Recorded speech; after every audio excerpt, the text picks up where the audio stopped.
Hello and welcome to Crew Excellence. I'm your cabin crew coach Diksha, and today in this video we are going to understand what and how to prepare for your cabin crew interview. आपने बहुत सारी videos देखी होंगी, information gather करी होंगी, and now if you are watching this video then for sure you are confused in what and how to prepare for your interview. So उसके लिए हमें सबसे पहले ये जानना ज़रूरी है कि रिक्रूटर हमसे एक्सपेक्ट क्या कर रहा है, what the person sitting in front of you is expecting from us, so that we know what to serve in the platter. So let's get started with that. Firstly, we need to understand a basic concept that I am sure that you must be aware of कि interview में हमें technical knowledge होना ज़रूरी नहीं है. Interview जब हम clear कर लेते हैं उसके बाद हमें मेडिकल क्लियर करना होता है और फिर एयरलाइन हमें ट्रेनिंग देती है 3 से 4 महीने की, जिसके अंदर वो हमें सब कुछ सिखाते हैं, safety, service, everything. So we don't have to bother about it. Now, if airline is teaching us that, fine. लेकिन then what they are expecting us in an interview. Interview में वो ये देखते हैं कि क्या हमारी वो पर्सनालिटी है कैबिन क्रू वाली, क्योंकि ट्रेनिंग तो वो हमें दे देंगे, चीज़ें तो हमें सिखा देंगे, लेकिन एक हॉस्पिटैलिटी और कस्टमर सर्विस इंडस्ट्री के अंदर जो क्वालिटीज़ चाहिए सर्वाइव करने के लिए, एक पर्सनालिटी चाहिए, क्या वो आपके अंदर है या नहीं. अब उसमें क्या क्या चीज़ें आती हैं, उसके लिए हमें पहले ये समझना पड़ेगा कि कैबिन क्रू का प्रोफेशन क्या है, रोल्स एंड रिस्पॉन्सिबिलिटीज़ क्या हैं, which I am sure you are quite much aware about. तो मेजरली हम ये समझ लेते हैं कि ये जो प्रोफेशन है ये बहुत ही रिस्पॉन्सिबल प्रोफेशन होता है. आपके पास रिस्पॉन्सिबिलिटीज़ होती है अपने पैसेंजर्स की, प्लस ये कस्टमर सर्विस और हॉस्पिटैलिटी इंडस्ट्री के अंडर आता है. अब इनमें हमें क्वालिटीज़ क्या क्या चाहिए. फर्स्ट, वेलकमिंग पर्सनालिटी होनी चाहिए, क्योंकि हम वेलकम करेंगे पैसेंजर्स का, राइट. उनको लगना चाहिए दैट वी आर वेलकमिंग. उसके लिए ग्रीट करो, शोकेस करो that you love interacting with people and you welcome everybody. Okay. Then next is your positive attitude. It's very important कि आप positive aura, positive attitude carry करो, positive personality carry करो, जो सिर्फ आप अपनी स्माइल से नहीं दिखाओगे, अपनी थिंकिंग से भी दिखाओगे, अपने माइंडसेट से भी दिखाओगे. पॉजिटिव ऑरा जो होता है उसके लिए आपको अपने एक्चुअल में अपने अराउंड ऑरा क्रिएट करना पड़ता है. सो मेक श्योर कि आप इस तरह की एक्टिविटीज़ कर रहे हैं साइकोलॉजिकल अपने घर में कि आप अपनी नेगेटिविटी को साइड कर रहे हैं, आप नेगेटिव कुछ थॉट नहीं सोच रहे हैं, आप नेगेटिव कुछ बातें नहीं कर रहे हो, आप हर चीज़ को पॉजिटिवली ले रहे हो, you are actually happy from within. इससे पॉजिटिव एटीट्यूड आता है. सेकेंडली, आप कुछ भी बोल रहे हो, कुछ भी कर रहे हो इंटरव्यू में, आपने कुछ भी ऐसा नहीं बोलना है which is a negative statement. Okay. So it's very important for us to showcase them a positive attitude. So welcoming personality, positive attitude. Next is our grooming, क्योंकि कैबिन क्रू ब्रांड एम्बेसडर होता है, airline को represent करता है through their uniform, right. So it's very important कि आप well groom हो. आपको पता है कि जो कपड़े आपने पहने हैं, जो फॉर्मल्स आपने पहने हैं, उनको कैसे कैरी करना है ताकि आप यूनिफॉर्म को भी अच्छे से कैरी कर सको. अपने आप को कैरी कैसे करना है, कैसे चलना है, कैसे बैठना है, कैसे उठना है, कैसे बोलना है, एक सोफिस्टिकेटेड तरीका और फॉर्मल तरीका क्या होता है, ये आपको ऑलरेडी पता है. नेक्स्ट थिंग इज आपकी कम्युनिकेशन स्किल्स अच्छी होनी चाहिए, क्योंकि वो आपको ये तो बताएंगे कि आपको काम क्या क्या और कैसे कैसे करना है, लेकिन कम्युनिकेशन स्किल्स आपकी अच्छी होनी चाहिए. वो चीज़, वो क्वालिटी वो कैंडिडेट के अंदर इंटरव्यू में चेक करते हैं. कम्युनिकेशन स्किल्स में क्या चीज़ें आती हैं कि आपकी वॉइस क्लियर होनी चाहिए, टोन क्लियर होनी चाहिए, कॉन्फिडेंट स्पीच होनी चाहिए, फ्लुएंसी होनी चाहिए, इंग्लिश, हिंदी या कोई भी लैंग्वेज जो वो मांग रहे उसके अंदर. प्रोनाउंसिएशंस क्लियर होनी चाहिए. ये क्यों क्लियर होनी चाहिए? ताकि जो सामने वाला पर्सन है उसको समझ में आए कि आप बोल क्या रहे हो.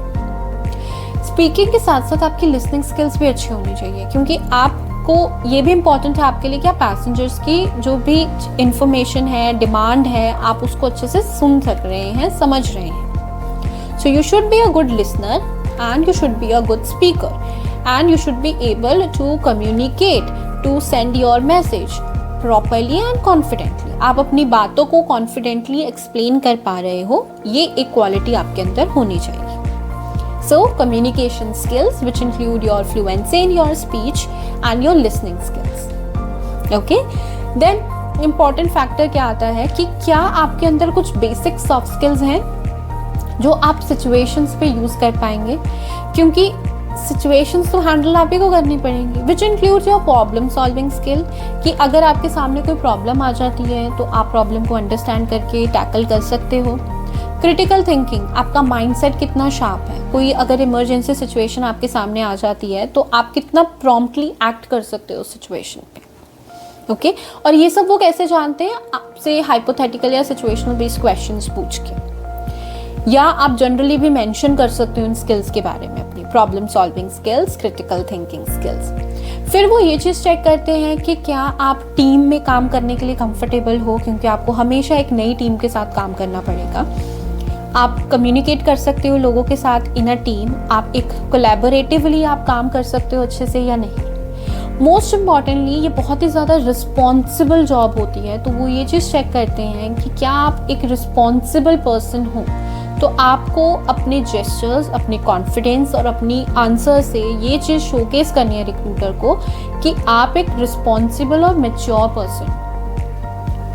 Yes, you have to showcase them that you are very mature, you have a clear mindset and you are a responsible person, क्योंकि इतने सारे लोगों की लाइफ बचाने की रिस्पॉन्सिबिलिटी होती है आपके ऊपर। It's not an easy task and you can not take it lenient. It's an important responsible duty that you are going to do, so it's very important for you to do all that thing.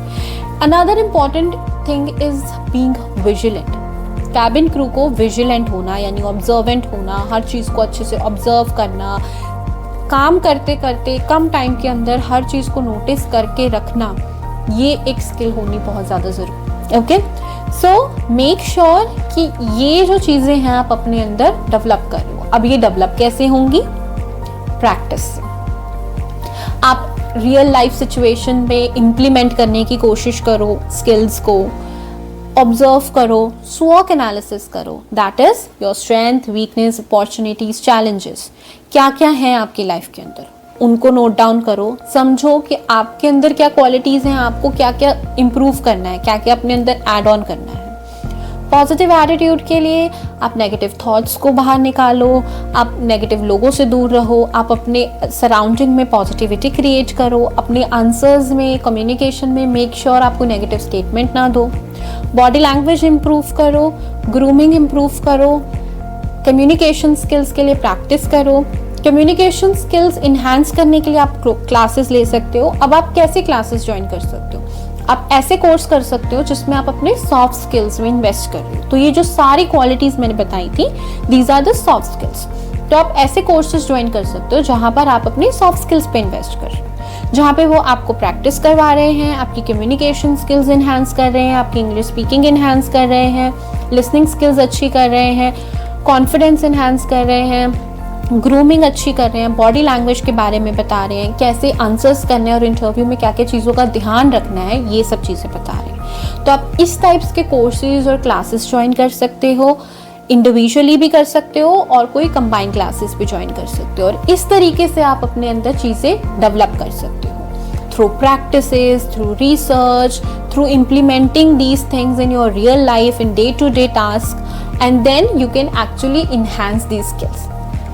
सिर्फ वो ये चीज़ें देख रहे हैं, अगर आपने वो पर्सनालिटी रिफ्लेक्ट कर दी रिक्रूटर के सामने through your answers, gestures and through your reactions, you are selected. इसके अलावा कुछ नहीं देखते हैं वो, कहाँ से ट्रेनिंग करी है नहीं की है, या आपकी क्वालिफिकेशन कितनी ज़्यादा हाई है, या एज फैक्टर के बेसिस पे, क्वालिफिकेशन के बेसिस पे वो सिलेक्ट नहीं करते। ये चीज़ें अगर आपने उनको शोकेस कर दी, वो डेफिनेटली शो कर देंगे। क्या चीज़ें आपको ध्यान रखनी है कि रिजेक्शन ना हो? एटीट्यूड नहीं दिखाना है, किसी भी पॉइंट पे ये नहीं लगना चाहिए कि आपने डिसरिस्पेक्ट करी, रूड बिहेवियर शोकेस किया, ओवर एटीट्यूड शो किया, ओवर कॉन्फिडेंस शो किया, रॉन्ग जेस्चर्स और आई कॉन्टैक्ट्स बनाए, इम्प्रॉपर बॉडी लैंग्वेज शोकेस किया, ग्रूमिंग प्रॉपर नहीं थी, चार्मिंग पर्सनालिटी नहीं थी, या कम्युनिकेशन स्किल्स में बहुत ज़्यादा वर्क करने की ज़रूरत थी। अगर ये प्रॉब्लम्स होंगी तो आपके रिजेक्शंस होंगे। सिलेक्शन के लिए I have told you what all things you have to work on. Now I hope आपका माइंडसेट क्लियर है।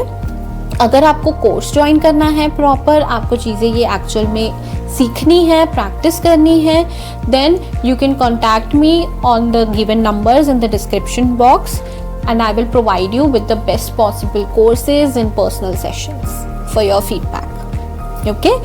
And rest, now you know, बहुत ज़्यादा वीडियोस देखना बंद करो इस सब चीज़ों के रिगार्डिंग, और अब आप ये एजेंडा बनाओ कि आपको क्या क्या इम्प्रूव करना है, किस किस चीज़ पे वर्क करना है, और वो आपको कैसे मिलेगा। किसी चीज़ के लिए क्लास ज्वाइन करनी है तो क्लास ज्वाइन करो, कोई चीज़ आप खुद से कर सकते हो तो खुद से करो, and that's it, it's more than enough. उसके बाद बस बेसिक्स अपने फॉर्मल्स उठाओ, रेडी हो, सीवी बनाओ, इम्पैक्टफुल सा सीवी लेके जाओ, इंटरव्यू दो and give your best performance. That's it, that's what all you need. उसके बाद एयरलाइन आपको बताएंगी स्टेप बाय स्टेप कब मेडिकल और कहाँ से मेडिकल्स करवाने हैं, कैसे ट्रेनिंग होगी, एग्जाम्स कैसे देने हैं, वो सब एयरलाइन विल टेक केयर। आपको कुछ और देखने की ज़रूरत नहीं है, आपको बस इतना करने की ज़रूरत है। And one more thing you have to do is to subscribe the channel, hit the like button, and also comment if you have any query, and I will definitely reply you. All the very best for your future, and happy learning. Take care.